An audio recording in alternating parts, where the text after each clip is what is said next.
Alright guys, तो again हम आ चुके हैं एक और लर्निंग वीडियो के साथ एंड आगे आ रहा बजट डे। तो हमारा ट्रेड प्लान क्या हो सकता है एंड उसके साथ अभी प्राइस एक्शन किस तरीके की चीजें पॉसिबल दिखा रहा है एंड क्या चीजें पॉसिबल है, ये सारी चीजें डिस्कस करेंगे। इसमें तीन चीज मेन होंगी। फर्स्ट थिंग जो होगी, हम बायर एंड सेलर्स का पर्सपेक्टिव से देखेंगे मार्केट में बायर एंड सेलर्स कहाँ पे ज्यादा एक्टिव है। सेकंड थिंग कि मेजर ब्रेकआउट या ब्रेकडाउन जोन्स किस पॉइंट पे हैं जहां से एक शार्प मोमेंटम की पॉसिबिलिटी हो सकती, क्योंकि अगर हमारे पास जोन्स नहीं होंगे, समझ नहीं आएगा तो पता नहीं होगा कि बजट में किस साइड के ब्रेकआउट पे मार्केट ट्रेंडिंग हो सकता है, कहां साइडवेज की पॉसिबिलिटी है। तो पहले इस चीज को भी क्लियर कर लेंगे। उसके बाद थर्ड पॉइंट अपना आएगा कि हमें ये चीज देखनी है कि हमारा ट्रेड प्लान किस साइड कितना हो सकता है एंड कितना हम मोमेंटम एक्सपेक्ट कर सकते हैं। तो चलिए वीडियो स्टार्ट करते हैं, स्टेप बाय स्टेप देखते हैं। तो सबसे पहले जो चीज हमें देखनी है वो बायर सेलर्स का पर्सपेक्टिव की क्या चीजें पॉसिबली हो सकती हैं, कहां पे स्टॉप लॉसेस बायर सेलर्स के सबसे ज्यादा है। अगर हम यहां से बात करें पिछले मंथ से 20 से 24 तारीख के बीच में यहाँ पे एक अच्छी खासी फाइट हम देख चुके हैं। उसके बाद मार्केट ने इसका ब्रेकआउट दिया,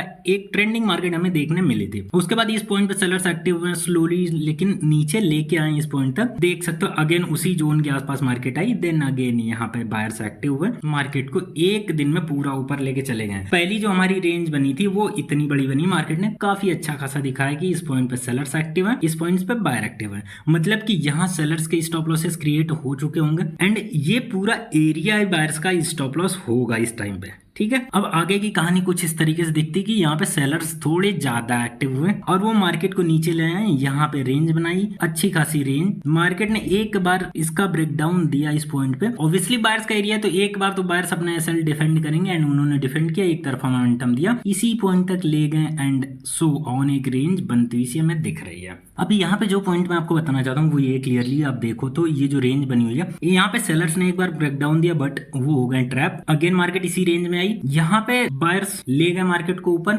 उन्होंने ब्रेकआउट दिया लेकिन वो भी ट्रैप हो गए। मार्केट इसी रेंज के बीच में आके ट्रेड हो रही है। दैट मींस कि ये रेंज काफी दिनों से बनी हुई है, अराउंड 10 से 12 दिन हो चुके हैं। अब आगे की पॉसिबिलिटी की बात करें, इस एरिया के अराउंड बायर्स के स्टॉप लॉसेस दिख रहे हैं हमें ठीक ठाक एंड इस एरिया के ऊपर सेलर्स के स्टॉप लॉसेस हैं। अब दूसरा जो पॉइंट आता है वो ये आता है कि कहां तक मोमेंटम आ सकता है, ब्रेकआउट ब्रेकडाउन के जो जोन हैं वो कहां पे मेजरली हो सकते हैं। अगर हम इस पॉइंट पे देखें तो मार्केट अगर इस जोन का ब्रेकआउट देती तो यहाँ पे सेलर्स के स्टॉप लॉसेस हिट होंगे, तो मोमेंटम आने की पॉसिबिलिटी यहां तक। रीजन बिकॉज कि इस पॉइंट पे सेलर्स काफी ज्यादा एक्टिव हुए हैं, तो दो बार तो तीसरी बार की भी पॉसिबिलिटी ज्यादा होती है। सेकंड थिंग, अगर आप इस पॉइंट पे देखो तो एक साइकोलॉजिकल नंबर भी है जो कि 1000 का मल्टीपल है, 53,000 का।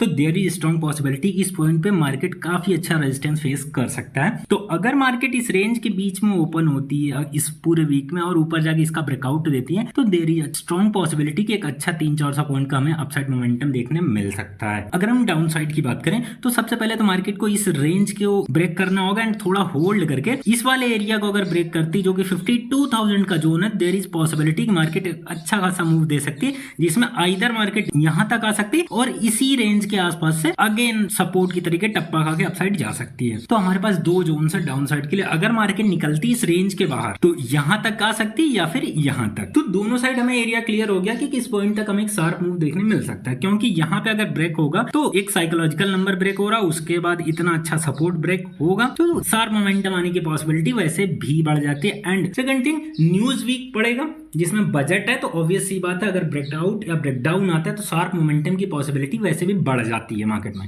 ठीक है, तो हमने एक चीज देखी, इस एरिया के अराउंड सेलर्स काफी ज्यादा एक्टिव हो चुके हैं एंड इस एरिया के अराउंड बायर्स काफी ज्यादा एक्टिव हो चुके हैं। अगर इस रेंज की बात करें प्रॉपर तो इसमें हमें एक मोमेंटम की पॉसिबिलिटी इस साइड है एंड सेकंड मोमेंटम की पॉसिबिलिटी इस पॉइंट पे है। अब आते हैं थर्ड पॉइंट पे, जहां पे हमें क्या ट्रेड प्लान अपना किस तरीके से करना चाहिए एंड उसमें टारगेट वगैरह हम क्या एक्सपेक्ट कर सकते हैं कि अगर मार्केट ट्रेंडिंग नहीं तो किस पॉइंट तक मूव कर सकती है। अगर हम अपसाइड की बात कर लें सबसे पहले, तो मार्केट इस रेंज के बीच में अगर ओपन होती है, इसका ब्रेकआउट देती है, तो हमें बस ये जो छोटा सा एरिया जो मार्केट ने अपसाइड ब्रेकआउट दिया यहीं तक टेंशन हो सकती है कि अगर इसका ब्रेकआउट हुआ कोई ट्रेड हमें मिला, तो अगर मार्केट इसके ऊपर निकलती तो there is strong possibility market एक मूव करके यहां तक तो बड़े प्यार से आ ही सकती है। अगर हम डाउन साइड की पॉसिबिलिटी की बात करें तो मार्केट अगर इसका ब्रेकडाउन देती है तो इस एरिया के अंदर अगर मार्केट यहाँ पे कंसोलिडेट करके इस जोन का ब्रेकडाउन देती है तो पहला टारगेट तो हमारा अच्छा खासा हमें अनलॉक होता हुआ दिखेगी, जो कि अराउंड 200 पॉइंट्स का हो सकता है। उसके बाद अगर मार्केट शार्प मूव करती है तो स्ट्रॉन्ग पॉसिबिलिटी कि मार्केट इस जोन के आसपास आ सकती है, जो कि 51,600 या 500 के आसपास तक आ सकती है। तो ये चीज हमें कंसीडर करनी होगी